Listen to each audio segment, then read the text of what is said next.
औज़ुबिल्लाहिमिनश्शैतानिर्रजीम बिस्मिल्लाहिर्रहमानिर्रहीम। से मुर्गों के शौकीन दोस्तों, आज मैं आपको इस वीडियो के अंदर कुड़क मुर्गी का कुड़कपन ख़त्म करने का आसान तरीन तरीका दिखाऊंगा। लेकिन आप भी इस तरीके से अपने कुड़क मुर्गी का फौरी तौर पर खात्मा कर सकते हैं। मेरी आपसे ये इल्तमास है कि आप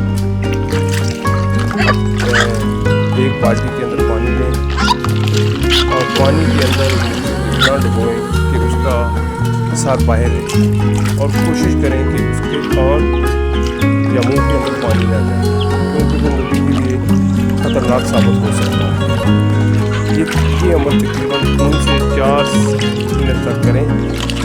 इंशाअल्लाह आप मुर्गी का कुड़कपन ख़त्म हो जाए।